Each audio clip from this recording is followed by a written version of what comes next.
This is Hong Kong Blu-rays, and today we're going beyond Hong Kong to France with Irma Vep.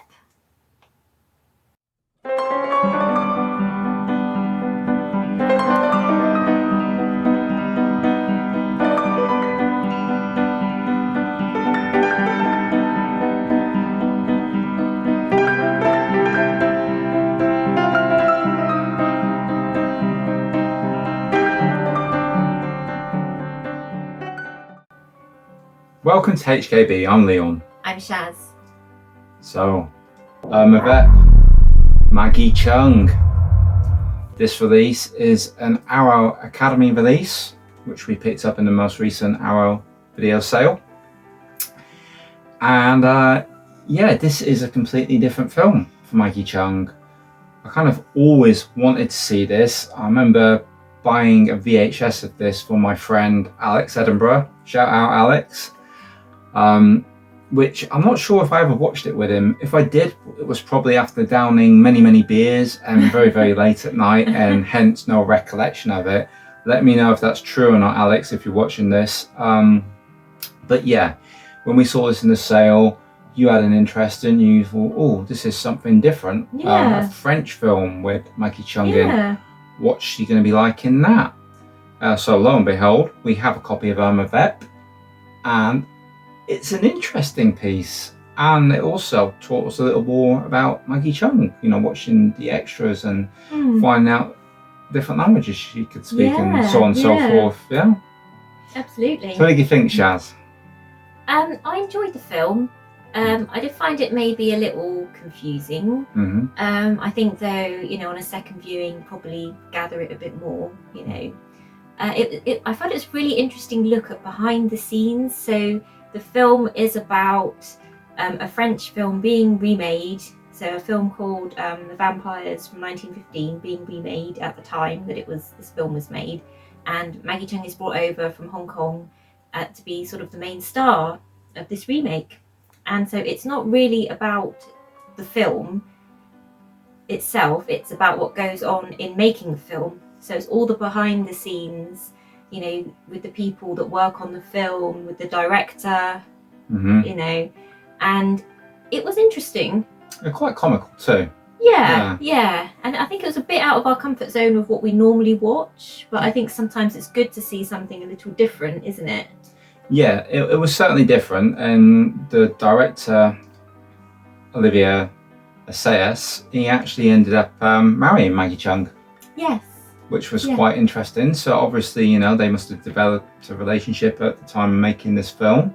They did later separate, but surprisingly, after the separation, they remained good friends, and they ended up doing, surprisingly, they ended up doing another film. Not surprisingly, they remained friends, but they did another film called Clean. But going back to Irma Vep, it's got a very definite look to it, and it is like you say, it's more out of our comfort zone because Maggie Cheung's actually playing Maggie Cheung. Yes, or a version of herself. Yeah, and it feels a little odd. It feels like you're peeking behind the curtain and having a look at the mighty Oz, and oh, that's what, you know, it's all about. It makes everything seem a little bit less glamorous and a little bit more work. Yeah. Than what you would expect. Yeah. And there's some fun plot elements, like there's a girl in the wardrobe, it is wardrobe in it, and she becomes infatuated with Maggie. You know, she's thinking, oh, do I stand a chance with her, you know? She's thinking that she might be able to get it on with her, have a bit of a relationship with her, oh, she might fancy me, sort of thing. I'm thinking, So yeah, that was good because that was really acted out pretty well. But again, it's kind of strange. We're not familiar with the Irma Vep character from the silent French movie era, and it was kind of hard to completely connect with it, although I could really appreciate the performance. Oh, absolutely. Maggie was brilliant in this, wasn't she? What did you think of Maggie's look in this? Oh, I thought she was quite hot actually with that black outfit she has on. Yeah, she was easy on the eye in this for sure. I mean, that was one hell of an outfit. and it's quite iconic, really. You see the artwork for this. You know, I've seen it plastered around lots of different places, and yeah, I like it. You know, there's a lot of references to other films and stuff within the film as well, which I kind of like. Always like it when, you know, directors are aware of everything around them, and you know, even if it's just in conversations or on posters in the background, it's always nice to have that there. And but yeah, I did first time round watching this, or at least watching this sober, I found it a struggle for me to keep up, you know, because there was a lot going on in the film. Yes. But it retained my interest to the end, even though it's not my normal cup of tea. Yeah.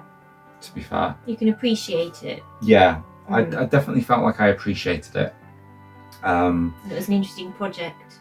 It was. For, you know, for Maggie to have worked on, I should think. Yeah, and yeah, I expect she enjoyed herself doing this, and it probably opened up the doors for her to be more adventurous, to go out there and try more stuff, and to have a bit more confidence maybe, because, you know, after this, the acting projects she took became more and more challenging, so it was probably a good boost for her career doing this film, maybe, you know. I mean, it's obvious she's always been a good actress, but maybe doing this took her a step further along her path. I don't know. You think? Maybe? Yeah. I'm just making assumptions here. I don't know. You know, this is just in my head and my thoughts. And I did appreciate it. We both appreciated it, which is why we thought, oh, let's have a little look on the, you know, the film. And then we saw that there was another film with the director, as we said, and Maggie, called Clean, which we dashed out and purchased. We struggled to find that, but we found a second-hand copy, and we got that as well, which we'll cover in another video. But yeah, it did enough to make us seek out more, you know. Yeah. So do you want to score this one now? Yep. Yeah? Okay, for me, it might go up with future viewings, but as it stands at the minute, it's 5.5 out of 10. But if I'm scoring Maggie, it's a 10 out of 10 for Maggie's performance. Yeah, so I'm kind of conflicted a little bit. Yeah, I'm sort of the same as you. I score it 7 out of 10, but definitely 10 out of 10 for Maggie. Thought she was brilliant. Well, that's great. So what do you guys think out there? Have you seen this? Or you yet to see it? Do you have any interest? Perhaps drop us a comment below so we can hear your thoughts. And maybe somebody can enlighten us a little bit more and give us a bit more, you know. Like the backstory. Yeah. Yeah, or just your thoughts, you know, if you've watched it more than once.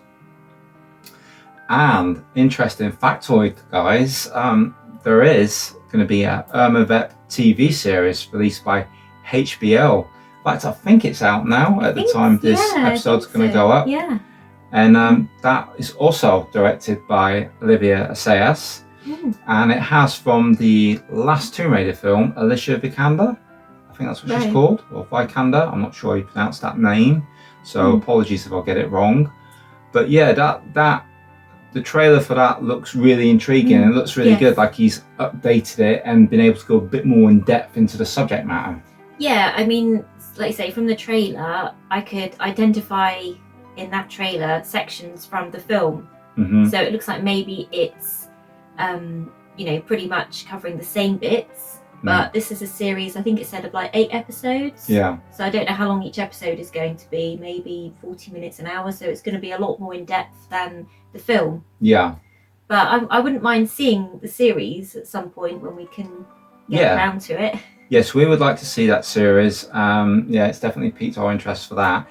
As for the disc itself, there's a few nice extras on there. Lovely cover work on this one. Maggie in that lovely outfit. Yeah. And reversible art. Oh yes, I like that other picture. We have this as well. With Irma Vep being an anagram of vampire. Yes, you spotted that straight away, didn't you? I was completely oblivious to it, but that shows how fast my brain works. But yeah, again, this was a fun one to do. Yeah, I think, did it win some awards? Yeah, it did at the Festival of Cannes, the official selection, and this is highly regarded critically. So yeah, it was a fun one for us to do. It's definitely, you know, giving us a bit more education on stuff. We hope you guys enjoyed this episode. Anything else to add just before we sign off? No, I think we've covered everything. Okay, so thanks for being with us. We hope to see you next time. And remember, guys, be true and buy the blue.